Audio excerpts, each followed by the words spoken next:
आपने बताया खेला होना बाकी है, तो खेल एक और चल रहा है, वो है सीटों के बंटवारे को लेकर। सर्वे चल रहे हैं तमाम भारतीय जनता पार्टी की तरफ से, आंतरिक सर्वे चल रहे हैं उनके, कितनी एंटी इनकम्बेंसी है किस प्रत्याशी के खिलाफ, और कौन प्रत्याशी इस बार फिर से चुनाव में ताल ठोक सकता है और चुनाव जीत सकता है। इसी बीच कल पंकज जी ने आपको बताया कि किन किन सीटों पर टिकट कट सकती है, किन पर मिल सकती है। तो आज कुछ और नाम लेकर पंकज जी आए। पंकज जी, कौन से वो नाम है जिनकी सीट खतरे में है, जिनकी दावेदारी खतरे में है इस बार बिहार में? देखिए, कल मैंने कई नाम लिए जी। मैंने नाम लिया था शिवहर से रमा देवी का, मैंने नाम लिया था सासाराम से छेदी पासवान का, मैंने नाम लिया था बक्सर से अश्विनी चौबे का, क्योंकि बक्सर से एक यंग IPS हैं, वो चुनाव लड़ना चाहते हैं। अश्विनी चौबे को लेकर के जो फीडबैक है, और कहा जा रहा है कि अब वो उम्रदराज भी हो चुके हैं, लंबे समय से राजनीति में हैं, सरकार में भी मंत्री हैं, बिहार सरकार में भी मंत्री हैं, इसलिए यंग लोगों को मौका दिया जाना चाहिए। मैं बता चुका हूं कि पटना साहिब से, जो कि बीजेपी का श्योर शॉट सीट माना जाता है, कभी शत्रुघ्न सिन्हा MP रहे हैं, कभी रविशंकर प्रसाद MP रहे, लेकिन इस बार कहा जा रहा है कि रविशंकर प्रसाद का भी टिकट कटेगा। अच्छा। और चांसेस ऋतुराज सिन्हा के बताए जा रहे हैं। लेकिन इसके अलावा कुछ और सीटें हैं जिसकी चर्चा मैं आज करना चाह रहा हूं, क्योंकि उस सीट पर भी जो बीजेपी के सांसद हैं उन पर तलवार लटक रही है। जी। कहा यह जा रहा है कि बीजेपी में जो प्राइम मिनिस्टर का फीडबैक टीम है, दरअसल देखिए बीजेपी बहुत प्रोफेशनल तरीके से ऑपरेट करती है। वहां पर ऐसा नहीं है कि एक चैनल है, कई चैनल है। बिहार के चैनल्स की बात अगर मैं आपसे करूंगा तो आप हैरान हो जाएंगे कि कितने लेयर पे चीजों को परखा और देखा जाता है और उसके बाद एग्जीक्यूट किया जाता है। जी। आप हैरान हो जाएंगे कि बीजेपी के प्राइम मिनिस्टर की अपनी एक फीडबैक टीम है जो सीधा उनको रिपोर्ट करती है। आप हैरान हो जाएंगे कि अमित शाह के अपने सूत्र हैं जो सीधा उनको बताते हैं। और एक तीसरा औपचारिक तौर पर बीजेपी की लोकल यूनिट है जो कि केंद्र को अपने निर्णय से अवगत कराती है। ऐसे में सवाल उठता है कि 3 लेयर पर चीजों को जब जांचा और परखा जाता है तो आप समझ सकते हैं कि तीनों में सामंजस्य बैठ रहा है। तीनों में क्या, कौन उम्मीदवार ऑड मैन आउट हो रहा है, किसको जबरदस्ती प्रमोट किया जा रहा है। तो जाहिर तौर पर ये तमाम चीजें होती हैं और यही वजह है बीजेपी के सक्सेस का।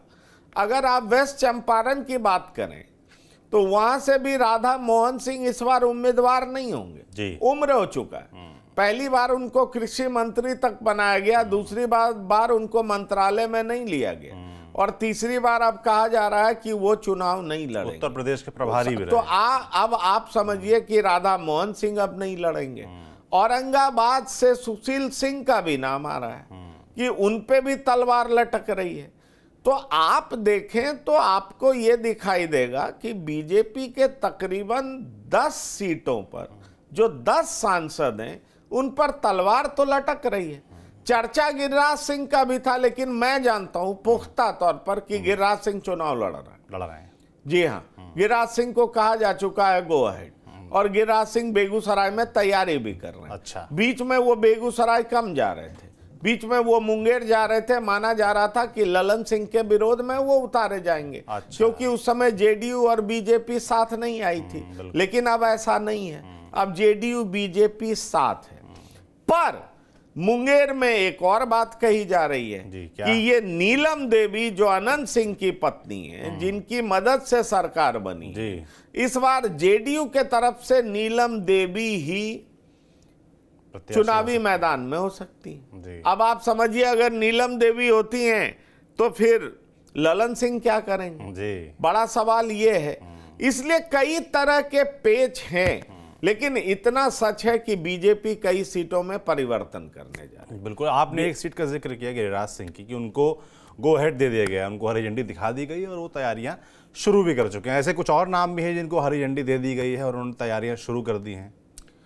देखिए मैं आपको एक बात बता दूं कि हरी झंडी तो जब तक टिकट नहीं मिलेगा निश्चित तौर पर तब तक तो बिल्कुल सबके मन में कई तरह की भ्रांतियां होती हैं, लेकिन कुछ चर्चित ऐसे चेहरे हैं जिनकी मैं चर्चा आपके साथ कर रहा हूं। अब देखिए, सारण से राजीव प्रताप रूडी है। राजीव प्रताप रूडी अटल बिहारी वाजपेयी के समय में केंद्र में मंत्री थे, लेकिन उन पे तलवार लटक रही। तो कल जो मैंने कई नाम लिया उनमें आज इजाफा है कुछ 2-3 नामों का। उनमें से एक औरंगाबाद से सुशील सिंह, उन पे तलवार लटक रही है। सारण से राजीव प्रताप रूडी, उन पे तलवार लटक रही है। वेस्ट चंपारण से राधा मोहन सिंह, उन पे तलवार लटक रही है। अब आप समझ लीजिए कि ये 3 नाम का मैं एडिशन कर रहा हूं। कल मैंने बताया था सासाराम से छेदी पासवान 4, पटना साहिब से रविशंकर प्रसाद 5, बक्सर से अश्विनी चौबे 6। ये तो मैंने आपको नाम बताया था। उसके बाद मैंने बताया था सासाराम से रमा देवी।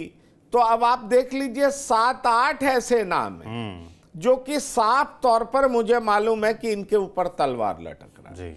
जो फैक्ट फाइंडिंग टीम है, जो फीडबैक देती है प्राइम मिनिस्टर को, वो ऐसा पा रही है कि इन लोगों का परफॉर्मेंस ठीक नहीं है, लोगों की सोच इनके बारे में ठीक नहीं है। ऐसे में बड़ा सवाल उठता है कि क्या ये चुनाव किस तरीके से लड़ेंगे। दूसरी बड़ी बात यह है कि आप नए चेहरे को इसलिए भी देखेंगे कि बीजेपी कम से कम 20 सीट पर चुनाव लड़ने जा रही है। अब अगर बीजेपी 20 सीट पर चुनाव लड़ती है तो पिछले बार की तुलना में 4 सीट ज्यादा सीटों पर चुनाव लड़ेगी, तो 4 तो नए चेहरे और आपको दिखाई पड़ेंगे। तो बीजेपी कम से कम 20, हो सकता है ये 22 भी हो जाए। इसके लिए जेडीयू तैयार है? देखिए, जेडीयू तैयार है। जेडीयू 10 से 12 मैक्सिमम, इससे ज्यादा नहीं।